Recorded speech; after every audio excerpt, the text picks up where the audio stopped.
Hi, welcome to businessbackhand.com. I'm Jamie. And I'm Julie, and today Is the last one? it's the last one. It's item number 15 of our 15-part series on mistakes that rookies make. I think we can say mistakes agents make. Agents make. And it's almost over and you're crying.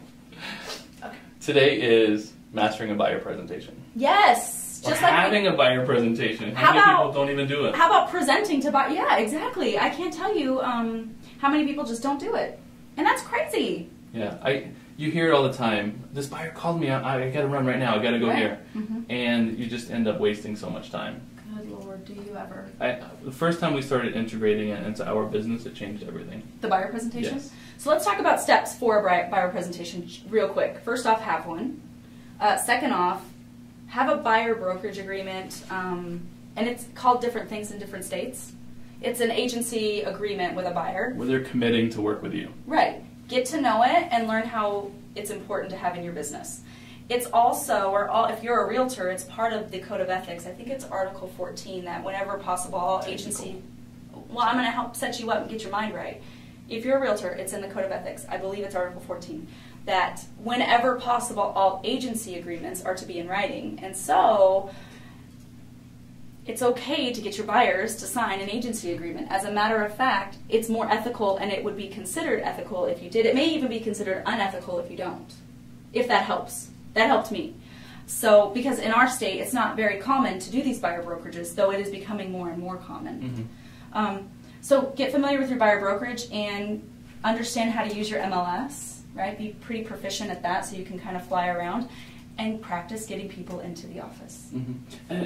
And I may be going way out of bounds here, but I don't think it doesn't have to be as structured as your listing presentation. Simply the act of having a buyer come into the office, sit down with you in front of a computer before you go off and you're running around showing houses, and just talk about what they're looking for, talk about your value proposition to them, look at MLS.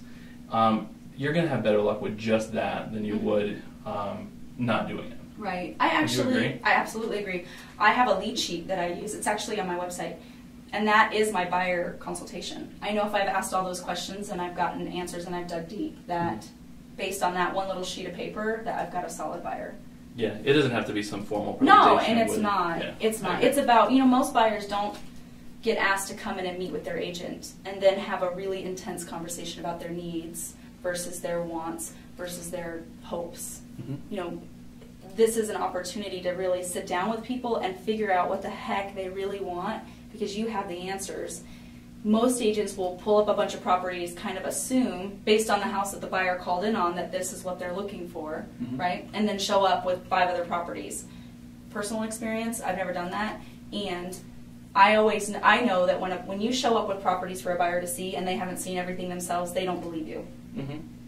Do you know what I mean? They always think that there's something more. So when you bring them in and you put in their search criteria and 31 properties show up and they get to look at all of those, they believe you. There's something so powerful about sitting down with the buyer and saying, what's your criteria? You want this, you want this, you want this. And there only being 5 homes on the market. Right. You're saying, congratulations, one of these are your home. Mm-hmm. There's only 5 of them matching everything you want. There's something powerful. It kind of changes their mindset that there's so many homes out there. Right, it really does. And so the cool thing about a buyer presentation and getting awesome at it and actually having one is that buyers aren't liars anymore. Really, it's about, do you have the skill level to help them get to where they want to go? And I think they feel more comfortable with you, because if you sit down with someone and say, look, we're going to do this together and we need to have a plan. So let's sit down, let's make a plan before we just drive all over the city. Absolutely. So we kind of went all over the place. The idea here is to have one, get familiar with the tools you have, and bring people into your office and meet with them and do the buyer consultation. And you can always Google, how do I do a buyer consultation, right? Yeah. I mean, anything we talk about you can Google or find. So congratulations, your business just got backhanded.